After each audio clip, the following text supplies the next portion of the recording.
சில நாட்களுக்கு முன்பு முதலமைச்சர் மு க ஸ்டாலின் விரைவில் ஆட்சி மாற்றம் வரும் என்று கூறியதன் பின்னணி தற்போது புரிவதாகவும் எம்எல்ஏக்களிடம் கோடிக்கணக்கில் பேரம் பேசப்பட்டதாக வெளியாகும் தகவல்கள் அதையே சுட்டிக்காட்டுவதாக மார்க்சிஸ்ட் கம்யூனிஸ்ட் கட்சியின் மாநில செயலாளர் சண்முகம் குற்றம் சாட்டியுள்ளார். சட்டப்பேரவை தேர்தலில் திமுக அதிமுக அல்லாத மாற்று ஆட்சியையே மக்கள் தேர்வு செய்துள்ளதாகவும் அதன் அடிப்படையில்தான் தற்போதைய ஆட்சி அமைந்துள்ளதாகவும் தெரிவித்த மார்க்சிஸ்ட் கம்யூனிஸ்ட் கட்சியின் மாநில செயலாளர் சண்முகம், இடதுசாரி கட்சிகள் தேர்தல் முடிவை மதித்து வெளியிலிருந்து ஆதரவு அளித்து வருவதாகவும், ஆனால் தேர்தல் முடிவை ஏற்க முடியாத திமுக ஆட்சியை கவிழ்க்கும் நோக்கில் குதிரை பேரம் கழுதை பேரம் போன்ற முயற்சிகளில் ஈடுபடுவதாக குற்றம் சாட்டினார். சில நாட்களுக்கு முன்பு முதலமைச்சர் மு க ஸ்டாலின் விரைவில் ஆட்சி மாற்றம் வரும் என்று கூறியதன் பின்னணி தற்போது புரிவதாகவும் எம்எல்ஏக்களிடம் கோடிக்கணக்கில் பேரம் பேசப்பட்டதாக வெளியாகும் தகவல்கள் அதனையே சுட்டிக்காட்டுவதாகவும் குற்றம் சாட்டிய அவர், விருப்பத்தின் பேரில் ஒரு கட்சியிலிருந்து மற்றொரு கட்சிக்கு செல்வது வேறு, பணம் கொடுத்து பேரம் பேசி கட்சி மாற வைப்பது வேறு என்றும், இத்தகைய செயல்களில் ஈடுபட்டவர்கள் யாராக இருந்தாலும் அவர்கள் மீது சட்டப்படி நடவடிக்கை எடுக்க வேண்டும் என்றும் வலியுறுத்தினார். டெல்லி பிரதிநிதியை நியமிப்பது முதலமைச்சரின் தனிப்பட்ட அதிகாரம் என்றும், இடதுசாரி கட்சிகள் எந்த அரசியல் அணியிலும் இல்லாமல் தனித்து செயல்படுவதாகவும் தெரிவித்தார். மேலும் கன்னியாகுமரி மாவட்டத்தில் அணு கனிம சுரங்க திட்டத்திற்கான அனுமதியை தமிழக அரசு உடனடியாக ரத்து செய்ய வேண்டும் என்றும், தனியார் பள்ளி மற்றும் கல்லூரிகளில் கூடுதல் கட்டணம் வசூலிக்கப்படுவது குறித்து ஆய்வு நடத்த வேண்டும் என்றும் அவர் வலியுறுத்தினார். பார்ட்டி ஃபண்ட் விவகாரம் குறித்து திமுக கூட்டணியில் இருந்தபோது தெரியாது என்றும், தற்போது பல்வேறு துறைகளில் பார்ட்டி ஃபண்ட் விவகாரம் வெளியாவதை நிரூபிக்க வேண்டும் என தெரிவித்த அவர், அந்த குற்றச்சாட்டுகள் குறித்து எவ்வித அதிர்ச்சியும் இல்லை, வருத்தமும் இல்லை என்று தெரிவித்தார். சட்டமன்ற உறுப்பினர்கள் தானாக விரும்பி ஒரு கட்சியில் சேருவது, இன்னொரு கட்சியில் மாறுவது என்பதெல்லாம் தமிழ்நாட்டில் சகஜமான விஷயம். இடதுசாரிகளை தவிர மற்ற கட்சிகள் ஒரு ஆளுங்கட்சியினுடைய மாறுகிற போது ஒரு கட்சியிலிருந்து இன்னொரு கட்சிக்கு போவது என்பதெல்லாம் நிறைய நடைபெற்று தமிழ்நாட்டில். அந்த முறையில் விரும்பி கட்சி மாறுவது, விரும்பி கட்சியில் சேர்வது என்பது வேறு. ஆனால் இது போன்ற கோடிக்கணக்கான ரூபாய்க்கு விலை பேசி ஒருவரை வாங்குவது என்பதெல்லாம் நிச்சயமாக ஏற்றுக்கொள்ள முடியாத ஒரு விஷயம். ஆகவே அதில் யார் சம்பந்தப்பட்டிருந்தாலும் அவர்கள் மீது முறையாக வழக்கு பதிவு செய்து சட்டப்படியான தண்டனையை பெற்றுத் தருவதற்குரிய நடவடிக்கையை தமிழ்நாடு அரசாங்கம் மேற்கொள்ள வேண்டும் என்பதை நான் மார்க்சிஸ்ட் கம்யூனிஸ்ட் கட்சியின் சார்பில் வற்புறுத்த விரும்புகிறேன்.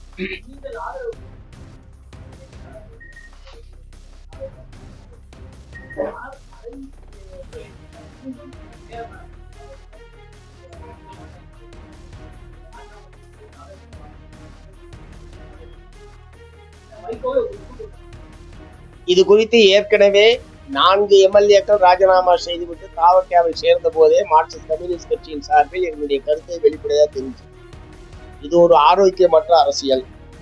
இது போன்ற நடவடிக்கைகளை ஊக்குவிக்க கூடாது என்பதை பகிரங்கமாக வெளிப்படுத்தியது மட்டுமல்ல, தாவேகா தலைமையிடமும் அத்தகைய கருத்துக்களை நாங்கள் ஏற்கனவே தெரிவித்திருக்கிறோம். அப்போது எங்களிடம் அவர்கள் சொன்ன விளக்கம் என்பது, அவர்கள் தானாக முன் ராஜினாமா செய்துவிட்டு வருகிறார்கள், அவர்கள் தானாக முன் ராஜினாமா செய்வதை நாங்கள் எப்படி அதை தடுக்க முடியும் என்கிற முறையில் அவர்கள் தரப்பு விளக்கம் சொல்லப்பட்டது. அப்போதான் சரி, அவங்க விரும்பி ராஜினாமா பண்றாங்கன்னா நீங்க யாரே கட்சியில சேர்த்துக்கிறீங்க, அப்படின்னா நீங்க இன்னொரு இடம் கட்சியில் சேருவதற்கான வாய்ப்பு இருக்குன்ற போது ஒரு ஊக்கம் கொடுக்குற மாதிரி தானே இருக்கு என்பதை நாங்க அப்பயே எங்களுடைய அதிருப்தியை நாங்க தாவேகா தலைமையிடம் தெரிவித்திருக்கோம். இப்போதும் அதுதான் எங்களுடைய நிலைப்பாடு.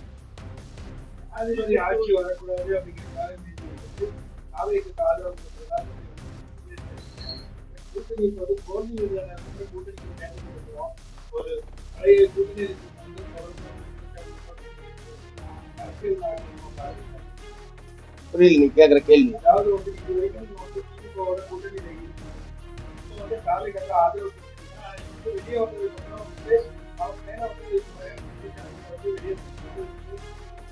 யார் மேல என்ன குற்றச்சாட்டு சொல்லியிருக்கோம்? ஏதாவது ஒன்று சொல்லுங்க.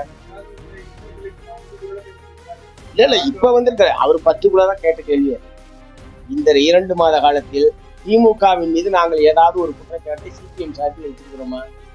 எதுவுமே கிடையாது. நீங்களே ஒரு கிரியேட் பண்றீங்க. இது பர்டிகுலர் கேள்வி, குறிப்பிட்ட கேள்வி. நேற்று அதன் மீது வழக்கு என்பது பதிவு செய்யப்பட்டிருக்கிறது. அதை ஒட்டி அவர் கேள்வி கேட்கிறார், அதன் மீது பதிவு. அது திமுகவின் மீது குற்றச்சாட்டு கிடையாது.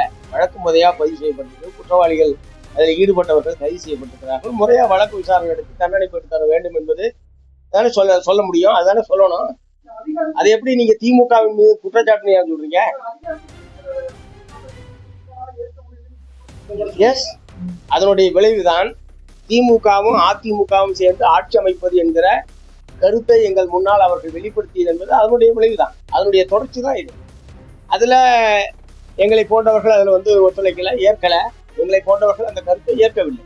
நாங்க ஏற்காது மட்டுமல்ல, திமுக அதிமுகவில் இருக்கக்கூடிய பலரும் அந்த யோசனையை ஏற்கவில்லை. நாங்களும் அதை ஏற்கல. இருந்தாலும் நாங்களும் அதை ஏற்கவில்லை. இருப்பினும் இன்னமும் அவர்கள் அந்த முயற்சி தோல்வி அந்த எங்களோடு, அதாவது ஏற்கனவே இருந்த தோழமை கட்சிகளிடம் இந்த கருத்து ஏற்கப்படவில்லை என்கிற நிலையில் வேறு வழிகளை அவர்கள் முயற்சிக்கிறார்கள் என்பதுதான். சொல்லுங்க சார், நீங்க எதை தெரியும்?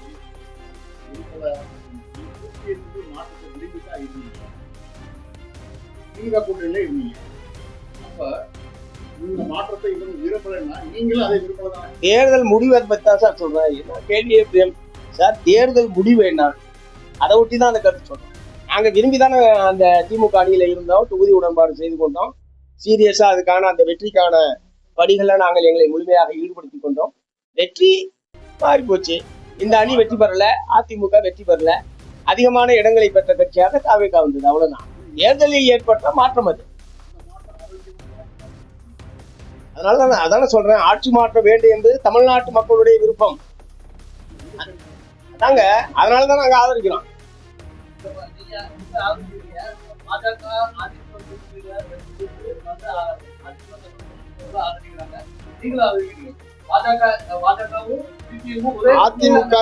அதிமுக சட்டமன்ற உறுப்பினர்கள் ஆதரிக்கலாம். அவங்க ராஜினாமா பண்ணிட்டு அந்த கட்சியில எடுத்திருக்காங்க சார். நாங்க அந்த முடிவை எடுக்கிற போது அந்த மாதிரி பிரச்சனை எல்லாம் கிடையாது. கேளுங்க, அவையில் கேளுங்க. அதிமுக கட்சிக்குள் இருக்கக்கூடிய உட்கட்சி பூசல் காரணமாக அவர்கள் அந்த மாதிரி நம்பிக்கை கோரும் தீர்மானத்தன்று அந்த மாதிரியான ஒரு நடவடிக்கையில் ஆதரவு என்கிறதை வெளிப்படுத்தினாங்க. அதற்கு பிறகு திரும்ப அவங்க ஒன்னா சேர்ந்தாங்க. இப்ப 2 நாளா திரும்ப பிரிகிறாங்கன்னு வருது. அது அதிமுகவுடைய உட்கட்சி பூசல்ல இருந்து ஏற்பட்டதை தவிர இந்த ஆட்சியை ஆதரிக்க வேண்டும் என்கிற முறையில் அவங்க ஆதரிச்சது. நாங்க முடிவெடுத்தது என்னைக்கு? மே மாசம் 8ஆம் தேதி. இப்ப நம்ம என்னைக்கு பேசிட்டு இருக்கோம்? அதுக்கடையில இந்த 50 நாட்கள்ல எத்தனையோ மாறுதல்கள் ஒவ்வொரு கட்சியிலும் ஏற்பட்டு கொண்டிருக்கு. எங்களை பொறுத்தவரை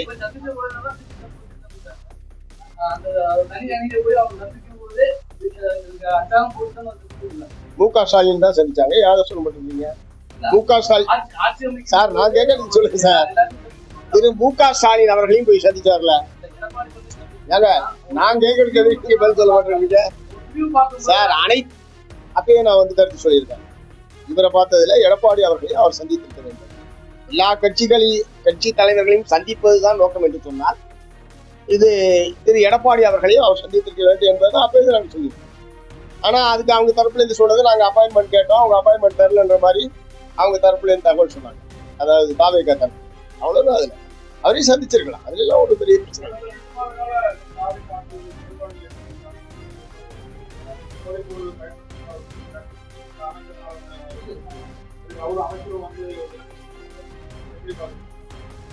இல்ல, அரசுடைய நடவடிக்கை என்பது வேற, அமைச்சருடைய தனிப்பட்ட செயல்பாடு சொல்லுவாங்க கேட்கறதுனா வேற. நீங்க எதை கேட்குறீங்க? அமைச்சர் இல்ல, அரசுடைய செயல்பாட்டை பொறுத்த வரைக்கும் தேர்தலில் கொடுத்த ஒரு சில வாக்குறுதிகளை நிறைவேற்றுவது என்கிற முறையில் சில அறிவிப்புகளை வெளியிட்டு அது நடைமுறைக்கு வந்தது. சிங்கப்பெண் படை, அதே மாதிரி விவசாய கடன் தள்ளுபடி, இப்படி சில அறிவிப்புகள் ஏற்கனவே அவர்கள் கொடுத்த வாக்குறுதியை நிறைவேற்றுவது என்கிற முறையில் நடைமுறைப்படுத்தியிருக்கிறார்கள். இன்னும் நிதிநிலை அறிக்கை வரும்போதுதான் அது முழுமையாக என்ன மாதிரியான பொருளாதார கொள்கையை கடைபிடிக்கப்படுகிறது. ஏற்கனவே திமுக ஆட்சி காலத்தில் உதாரணத்துக்கு தொழிலாளர்கள் சம்பந்தப்பட்ட பிரச்சனை, அரசு ஊழியர் ஆசிரியர் சம்பந்தப்பட்ட பிரச்சனைகள், அல்லது பணி நியமனங்கள், அது பூரா ஒப்பந்தம் வெளிமுகமை என்கிற முறையில தான் பெரும்பாலும் திமுக ஆட்சி காலத்தில் இருந்தது. அப்போதே நாங்கள் அதை அனைத்தையும் எங்களுடைய எதிர்ப்பை நாங்கள் தெரிவிச்சிருக்கோம், போராட்டமும் நாங்கள் நடத்தியிருக்கிறோம். அதனால இதிலையெல்லாம் அவர் என்ன மாதிரியான அணுகுமுறையை மேற்கொள்ள போகிறார்? உதாரணத்துக்கு தூய்மை பணியை தனியாரிடம் ஒப்படைப்பது என்கிற முறையில் ஒரு டெண்டர் அறிவிப்பு வெளியிடப்பட்டு கடுமையான எதிர்ப்பு தெரிவித்த பிறகு அதை அவர்கள் திரும்ப பெற்றுக் கொண்டிருக்கிறார். அதனால நிதிநிலை அறிக்கை வருகிற வரைக்கும் கொஞ்சம் காத்திருக்கலாம். நிதிநிலை அறிக்கையில என்ன பாதையில் இந்த அரசு செல்ல போகிறது என்பதற்கு ஓரளவுக்கு வெளிச்சம் கிடைப்பதற்கான வாய்ப்பு என்பது நிதிநிலை அறிக்கையிலே தெரிவதற்கான வாய்ப்பு என்பது இருக்கிறது. நேற்று நாங்கள் மாண்புமிகு முதலமைச்சர் அவர்களை சந்தித்த போதும் பல்வேறு கருத்துக்களை, கோரிக்கைகளை முதலமைச்சர் அவரிடத்துல தெரிவித்திருக்கிறோம். அவற்றையெல்லாம் நிதிநிலை அறிக்கை அநேகமாக இந்த மாத இறுதியில் தமிழ்நாடு அரசனுடைய நிதிநிலை அறிக்கை என்பது சமர்ப்பிக்கப்படும் என்கிற முறையில் அவங்க சொல்லியிருக்காங்க. ஸோ அது வரைக்கும் காத்திருக்கலாம். பட் இதுவரைக்கும் பொதுவாக இதுவரைக்கும் அறிவிச்சிருக்கிற அறிவிப்புகள் அதுலேயும் எங்களுக்கு குறைபாடுகள். உதாரணத்துக்கு சிங்கப்பெண் படையை எடுத்துக்கிட்டீங்கன்னா அதில் இருக்கிறவங்க எல்லாருமே ஏற்கனவே காவல்துறையில் பணியாற்றவர்கள் தான். இதுக்குன்னு தனியாக ஒன்றும் வெளியிலேருந்து புதுசாக ட்ரைனிங் கொடுத்தலாம் பணி நியமனம் என்பது செய்யப்படலை. ஆகவே அவங்க பழைய காவலர்களாகவே தான் இருக்கிறார்கள். இந்த பெண்கள் குழந்தைகள் மீதான குற்றங்கள், இழைக்கப்படுகிற குற்றங்களின் மீது எத்தகைய அணுகுமுறையை மேற்கொள்வது என்பது பயிற்சி என்பது அவர்களுக்கு தேவைப்படுகிறது என்பதை நாங்கள் சொல்லியிருக்கோம். அதை முதலமைச்சர் ஏற்றுக்கொண்டிருக்கிறார். இந்த மாதிரி பல விஷயங்கள் நேற்று ஒரு நீண்ட நேரம், ஒரு அரை மணி நேரத்துக்கு மேலாக முதலமைச்சரோடு தமிழ்நாட்டில் இருக்கக்கூடிய பல்வேறு பிரச்சனை தான் பேசியிருக்கோம். இப்போ மேகதாட்டில் நடுவர் மன்றம், புதிதாக ஒரு நடுவர் மன்றம் என்பதிலே எங்களுக்கு ஏற்புள்ள அதை சொல்லியிருக்கோம். அது உண்மையிலேயே அரசின் தரப்பில் நியாயமான இதாக கூட உங்களுக்கு இருக்கலாம். பட் ஒரு கருத்தொற்றுமையை ஏற்படுத்துவதற்கான முயற்சியை தமிழ்நாடு அரசாங்க தரப்பிற்கு மேற்கொண்டிருக்க வேண்டும். எடுத்த எடுப்புல சட்டமன்றத்தில் நீங்க அந்த மாதிரி தீர்மானம் கொண்டு வந்தது ஒரு எதிரும் புதிருமான நிலைமையை தமிழ்நாட்டில் ஏற்பட்டிருக்கு. காவிரி போன்ற பிரச்சனைகளில் இதுவரைக்கும் அப்படி ஒரு நிலைமை தமிழ்நாட்டில் ஏற்பட்டிருக்கு. அதற்கு முன்பாகவே அனைத்து கட்சி கூட்டம், அனைத்து விவசாய சங்க கூட்டம் கேட்டு எல்லாருடைய கருத்தை உள்வாங்கி ஒரு பொது கருத்தை உருவாக்குவது என்கிற அணுகுமுறை தான் இவ்வளவு காலமும் தமிழ்நாட்டிலே இருந்தது. இந்த முறைதான் திடீர்னு எதிர்கட்சி தலைவர் ஒரு திருத்தத்தை கொடுக்க முதலமைச்சர் உடனே அதை ஏற்றுக்கொள்கிறோம் என்று சொல்ல அதை ஒட்டி வர பிரதிவாதங்கள் என்பது தமிழ்நாட்டில் நடைபெற்று சொல்லியிருக்கோம். திரும்பவும் அரசின் தரப்பில் எந்த அடிப்படையில் நீங்கள் ஏற்றுக்கொண்டு அந்த நியாயத்தை நீங்கள் விளக்குங்கள். ஏன் நடுவர் மன்றம் வேண்டாம் என்பதற்கான கருத்துக்களை அனைத்து கட்சி தலைவர்கள், விவசாய சங்க தலைவர்கள் ஒரு பொது கருத்தை, ஒரு கருத்தொற்றுமையை ஏற்படுத்துவதற்கான முயற்சி அரசு தரப்புக்கு வேண்டும் என்பதை சொல்லியிருக்கோம். அநேகமாக விரைவில் அந்த கூட்டத்தை அவங்க நடத்துவாங்க.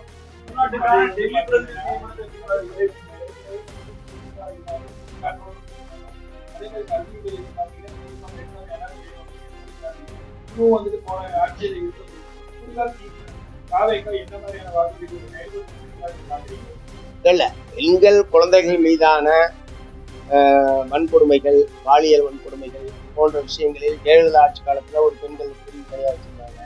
இவங்க பிங்க் பார்ட் ஒன்று இப்ப நீங்க சொன்ன மாதிரி திமுக ஆட்சி காலத்துல இருக்கு. இவங்க சிங்கப்பெண் படைன்னு இவங்க அறிவிச்சிருக்காங்க. எல்லா காலத்திலும் இந்த குற்றங்கள் என்பது முற்றிலும் ஒழிக்கப்படவில்லை என்பதுதான் யதார்த்தமான உண்மை. நம்முடைய பெண்கள் குழந்தைகள் கடுமையான பாதிப்புக்கு உள்ளாகிறார்கள். ஆகவே பெயர் என்னவாக இருந்தாலும், புதிய புதிய படைகள் அமைக்கப்பட்டாலும் இதுக்கு ஒரு நிரந்தரமான முற்றுப்புள்ளி வைக்கக்கூடிய வகையில் அது செயல்பட வேண்டும். அதுல ஒரு போதாமை இருக்கிறது என்பது நேற்றைக்கு முதலமைச்சர் சொல்லியிருக்கிறோம். அதை அவர் அதுக்குரிய முறையில் நடவடிக்கை எடுப்பதாக தெரிவித்தார்.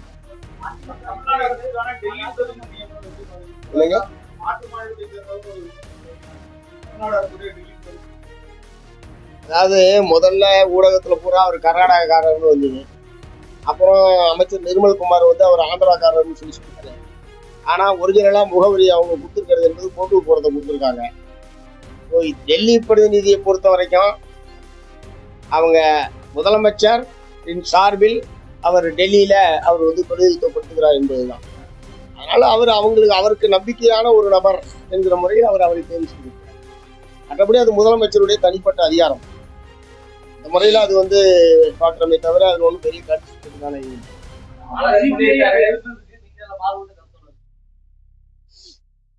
அந்த கட்சி தனிச்சே சுயேட்சையா ஒரு கருத்து சொல்றதுக்கு ரைட் இருக்கு தானே. முதல்ல அப்படிதான் வந்தது. இப்ப அதுல போய் பாத்தீங்கன்னா கோட்டூர் அட்ரஸ் தான் இருக்கு. அதான் நான் சொன்னேன், முதலமைச்சருடைய தனிப்பட்ட அதிகாரத்துக்கு உட்பட்டது. அவருக்கு நம்பிக்கையான ஒரு நபரை டெல்லியில இருக்க வேண்டும் என்று அவர் கருதி அவரை நியமனம் செய்திருக்கிறார். அதுல ஒண்ணும் பெரிய விவாதத்துக்குரிய விஷயம் அல்ல. இல்ல அவர் தகுதியான அவருடைய தகுதியை பற்றி எனக்கு தெரியாதுங்க. அவரு ஒரு சினிமா தயாரிப்பாளர் என்கிற முறையில தான் வெளியில அவருக்கு தெரியும். மற்றபடி அதற்கு மேற்கொண்டு அவர் என்னன்றதை அவங்க தான் சொல்லணும்.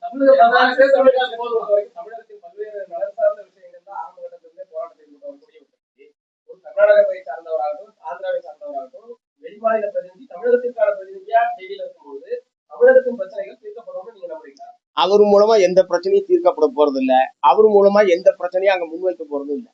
இவ்வளவு நாள் ஏற்கனவே இருந்த டெல்லி பிரதிநிதிகள் எப்படி இருந்தாங்கன்னு உங்களுக்கே தெரியும். கோயம்புத்தூரை சார்ந்தவர் இருந்திருக்காரு, ஏற்கனவே தோழர் ஏகேஎஸ் விஜயன் திமுக ஆட்சி காலத்தில் இருந்திருக்காரு, எஸ்கேடி ஜக்கையன் இருந்திருக்காரு, நரசிம்மன் இருந்திருக்காரு. அவங்க எல்லாம் என்ன பிரச்சனை தீர்த்தாங்க, எதில் தலையிட்டாங்க? ஸோ இது ஒரு என்ன சொல்றது, இது ஒரு இடைக்காலத்தில் தான். ஒரு காலங்காலமா இந்த டெல்லி பிரதிநிதிகள் தனியா ஒரு நபரை போடுறது என்பது காலங்காலமா இருந்தது கிடையாது. ஏற்கனவே ஐஏஎஸ் ஆபீசர்ஸ் தான் இருந்திருக்காங்க. ஏதோ ஒரு இடைப்பட்ட காலத்தில் கட்சியில் இருக்கிற ஒருவருக்கு ஒரு பொறுப்பு தர வேண்டும் என்கிற முறையில திரு எம்ஜிஆர் காலத்திலயும் ஜெயலலிதா அவர் அம்மையார் காலத்திலயும் தான் அது கொண்டு வந்தாங்கன்னு நினைக்கிறேன். கரெக்டா எனக்கு வருஷம் தெரியல. இடைக்காலத்தில் ஏற்பட்ட ஏற்பாடு.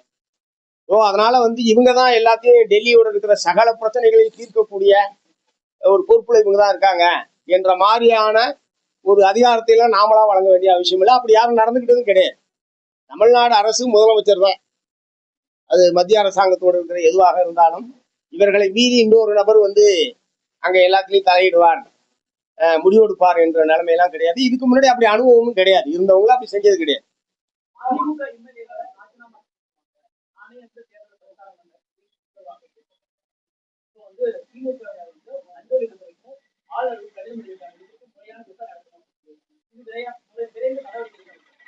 இல்லையா, அடுத்த நாள் திரு வைகோ அவர்கள் அதை நான் அப்படி சொல்றேன்னு சொல்லி மறுத்திருக்காரு. ஏன்னா அங்க என்ன ஊடக நண்பர்கள் தான், அங்க இருக்கிற ஊடக நண்பர்கள் அவங்கள்ட்ட தான் அது வெளியே வந்தது.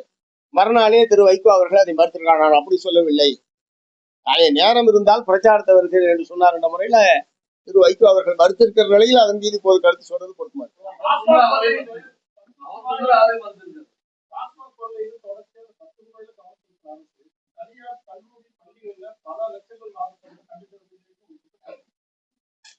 இல்ல, கல்வி கட்டணங்கள் சம்பந்தமாக வெளிப்படையாக அரசு தீர்மானித்திருக்கிற கட்டணங்கள் ஒவ்வொரு பள்ளி வாசலிலையும் வெளிப்படையாக வைக்க வேண்டும் என்கிற உத்தரவை இந்த அரசு தான் போட்டு. இல்ல அது நான் நடத்த சொல்லுவோம். ஒருவேளை அரசு நிர்ணயித்த கட்டணத்தை மீறி பள்ளிகளில் வசூலிக்கப்படுகிறது என்று சொன்னால் அதன் மீது தமிழ்நாடு அரசாங்கம் நடவடிக்கை எடுக்க வேண்டும் என்பதை நான் சொல்றேன். பட் வெளிப்படையாக அது வைக்க வேண்டும் என்பதை எதிர்த்து தனியார் பள்ளி நிர்வாகங்கள் உயர்நீதிமன்றத்தில் சென்றிருக்கிறார்கள். அரசுடைய இந்த அறிவிப்பை எதிர்த்து அரசு ஒரு கட்டணத்தை தீர்மானித்ததற்கு பிறகு அதற்கு விரோதமாக, அதுக்கு எதிராக கூடுதலாக வசூலிப்பது என்பது தவறானது.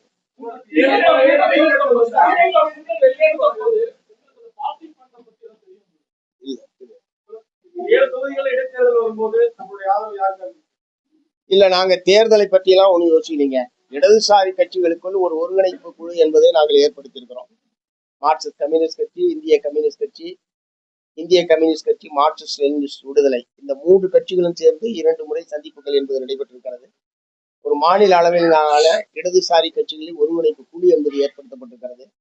மாநில அளவில் தமிழ்நாட்டு மக்களுடைய நலன் சார்ந்த பிரச்சனைகள், கோரிக்கைகளின் மீது கூட்டான போராட்ட நடவடிக்கையில் ஈடுபடுவது என்பதை இடதுசாரி கட்சியின் சார்பில் நாங்கள் முடிவெடுத்திருக்கிறோம். அடுத்த சந்திப்பில் அதற்கான அறிவிப்புகள் என்பது வெளிவரும். இப்போதைக்கு இடதுசாரி கருத்தியலை தமிழ்நாட்டு மக்கள் மத்தியில் வலுவாக எடுத்து செல்வது, இடதுசாரிகள் தனித்து தமிழ்நாட்டு மக்களுடைய பிரச்சனைகள் மீது தொடர்ந்து செயல்படுவது என்பதுதான் இப்போதைக்கு எங்களுடைய நிலைப்பாடை தவிர நாங்க இந்த அணி அந்த அணி என்கிற முறையில எந்த அணியிலும் இல்லை. இடதுசாரி அணி தனியாக இருக்கிறோம்.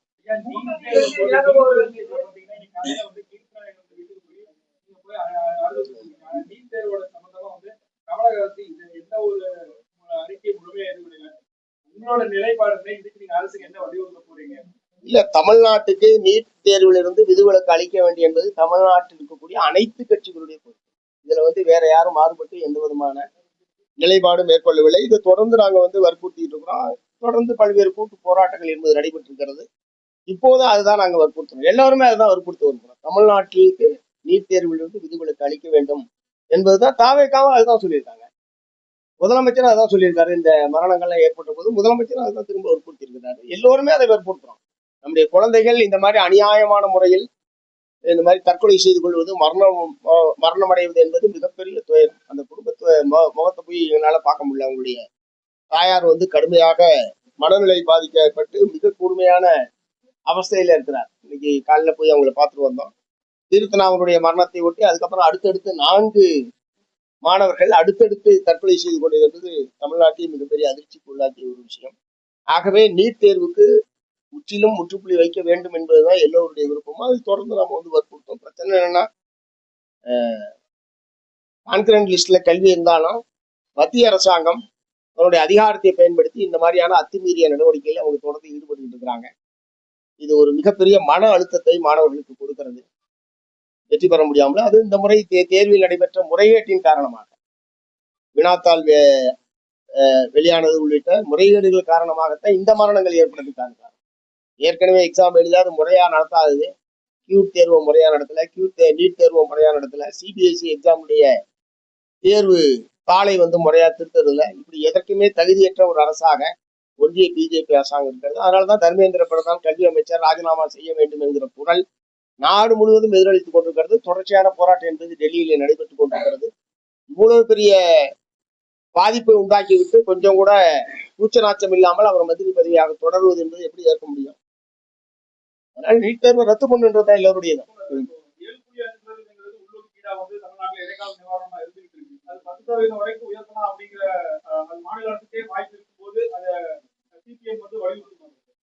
இல்ல அதுக்கான சட்டப்படியான வாய்ப்பு இருக்குன்னா அதை வற்புறுத்தும். 7.5% வந்ததுனாலதான் ஓரளவுக்காவது தமிழ்நாட்டு மாணவர்கள் அந்த இடம் கிடைக்கக்கூடிய ஒரு நிலைமை என்பது ஏற்படும். அதனால 10% உயர்த்துவதற்கு சட்டப்படி எந்த விதமான தடையும் இல்லை, பிரச்சனை இல்லைன்னா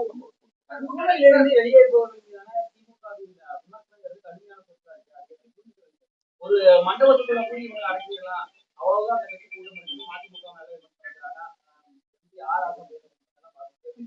வெளியில வந்துட்டாங்கன்னா அவங்களால இவ்வளவு காலம் கூட கடுமையான சொற்களா இருக்கு. திராவிட முன்னேற்ற கழகத்தை பொறுத்த வரைக்கும் கூட இருந்தா ஒரு மாதிரி ரொம்ப போற்றுவதும், வெளியேறிட்டா அவதூறு பரப்புவது, கடுமையான சொற்களை பயன்படுத்துவது என்பது இப்போது புதிதாக வந்திருக்கிற விஷயம் கிடையாது. நீண்ட காலமாக இந்த அணுகுமுறையை அவர்கள் கடைபிடித்து வந்திருக்கிறார். பட் எங்களை பொறுத்தவரை அரசியல் தான் தீர்மானிக்கிறது. அரசியல் நிலைப்பாட்டை பொறுத்துத்தான் ஆதரவு எதிர்ப்பு என்பதை தவிர மற்றபடி அவங்க சொல்ற மாதிரியான சொற்களை எல்லாம் நாங்கள் பயன்படுத்த விரும்பல, பயன்படுத்தவும் மாட்டோம். அவங்க முரசொலியில் எழுதின கட்டுரைக்கு ஒரு விரிவான பதிலை தீக்கதிரில் எங்களுடைய கட்சியின் சார்பில் நாங்கள் வெளியிட்டிருக்கிறோம். அநேகமாக அதற்கு பிறகு அவர்கள் தரப்பிலிருந்து எந்த விதமான கருத்துக்களை வரவில்லைன்னு தான் நினைக்கிறேன். ஒரு விளையாடையில நான் எதுவும் பார்க்காம விட்டோன்னு நினைக்கிறேன், ஆனா எதுவும் வரலன்று தான் நான் நினைக்கிறேன். ஸோ அது முடிவு பார்க்க பிரச்சனையா தான் பார்க்கிறேன். அப்படிலாம் இல்லையா, நாங்க கொள்கை சார்ந்து 100 முறை விளக்கிட்டேன். இது மதச்சார்பற்ற கூட்டணி. மத்திய அரசாங்கத்திலே ஒன்றிய பிஜேபி அரசாங்கம் இங்கே எப்படியாவது காலி உள்ள வேண்டும், அதிமுகவின் மூலமாக ஆட்சி அதிகாரத்துக்கு வர வேண்டும் என்று அவர்கள் முயற்சிக்கிற நிலையில் அதை எதிர்க்கக்கூடிய வலிமையான கூட்டணியாகவும் உறுதியான அணியாகவும் திராவிட முன்னேற்ற கழகம் தான் இருந்தது. அதனால்தான் நாங்க அதை நீடிச்சோம். நாங்க ஏன் நீங்க இன்னொருத்தரோட ஒப்பீடு அதான் கேட்குறீங்க? அதாங்க, அதை அவர்கிட்ட கேளுங்க. நாங்க அப்படி இல்லை, நாங்கள் உறுதியாக இல்ல, நாங்க அந்த எங்களுடைய அப்படி கேட்கல. நாங்க அவர் இருந்த மாதிரி நாங்க இல்ல சார். நாங்க கொள்கை பூர்வமாக பிஜேபிக்கு எதிரான அணி, அது அதுல உறுதியாக இருந்த அணி திமுக தலைமையிலான அந்த அணி. அந்த அடிப்படையில் தான் அவர்களோட அரசியல் ரீதியாக உறுதியாக நான் கொடுத்தோம். அந்த அணி வெற்றி பெற வேண்டும் என்பதற்கான முறையில் தான் நாங்கள் உறுதியாக தேர்தல் பணிகளை தேர்தல் முடிவு வேறு விதமாக ஆகிவிட்டது.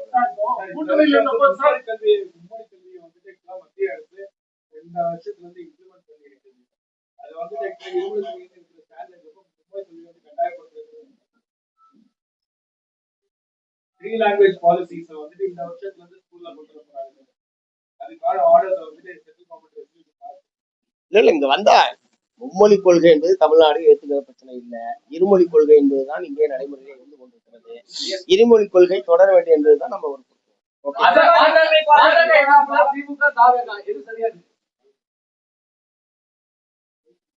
திரு விஜய் அவர்கள் எங்களிடம் ஆதரவு கேட்ட போது அல்லது அவர்கள் எழுத்துப்பூர்வமாக எங்களிடம் ஆதரவு கேட்டு கடிதம் கொடுத்த போதும் என்னுடைய ஆட்சி ஒரு மதச்சார்பற்ற அரசாக இருக்கும் என்கிற உறுதிமொழியை எங்களிடம் கொடுத்திருக்கிறார். மதச்சார்பற்ற அரசாக அது செயல்படும் என்கிற அடிப்படையில் தான் நாங்களும் ஆதரவை கொடுத்திருக்கோம். அந்த இது தொடர்ந்து வரைக்கும் எங்க ஆதரவுலையும் பிரச்சனை இருக்கு.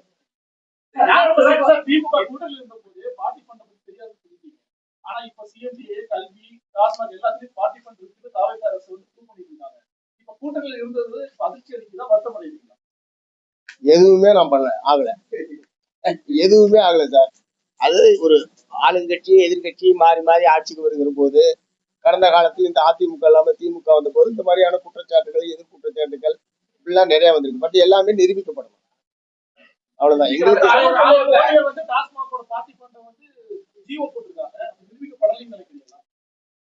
நிரூபிக்கப்படணும் சார். அதாவது ஊடகங்கள்ல வரக்கூடிய செய்திகளுக்கு பூராத்துக்கும் இல்ல அந்த மாதிரி பலது அவங்க சொல்லியிருக்காங்க. இந்த மாதிரி பலது சொல்லியிருக்காங்க. அதாவது வேறு வேறு இடங்களுக்கு சென்ற அதெல்லாம் வந்து அரசுடைய கஜானாவுக்கு வரும் அப்படின்னு பொதுவா அவங்க சொல்லியிருக்காங்க.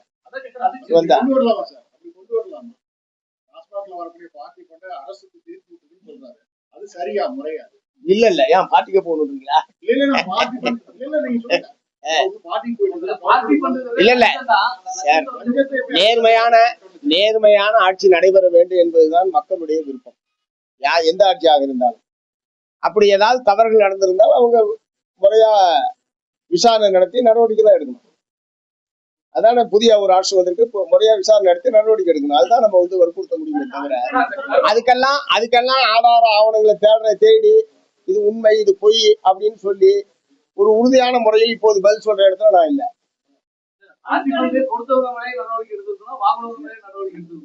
அதை விட்டு அந்த பார்ட்டி ஃபண்டை வந்து அரசு கஜனாக்கு கொண்டு வருவது அப்படின்றது லட்சத்தை நேரடியா அரசுக்கு கொண்டு வருவதுதான் கணக்கு.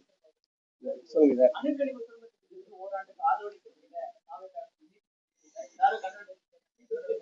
இல்ல அது ரொம்ப தவறு சார். அந்த அணு கனிம சுரங்கத்திற்கு அந்த அனுமதியை நீட்டிருப்பது என்பது ரொம்ப ரொம்ப தவறானது. கன்னியாகுமரி மாவட்டம் ஏற்கனவே கனிம வள கொள்ளையினால் கடுமையாக பாதிக்கப்பட்டிருக்கிற ஒரு மாவட்டம். கடந்த ஆட்சி காலத்தில் கடுமையாக பாதிக்கப்பட்டிருக்கிற ஒரு மாவட்டம். இந்த கனிம வள கொள்ளையெல்லாம் தடுத்து நிறுத்துவோம் என்று சொல்லித்தான் இவர்கள் ஆட்சிக்கு வந்திருக்கிறார்கள். இத்தகைய சூழ்நிலையில் கன்னியாகுமரி மாவட்டத்தில் அணு கனிம சுரங்கத்திற்கு அனுமதி நீடித்திருப்பது என்பது தவறானது. அந்த அனுமதியை தமிழ்நாடு அரசாங்கம் திரும்ப பெற வேண்டும். நாளைக்கு அங்கதான் போறேன்.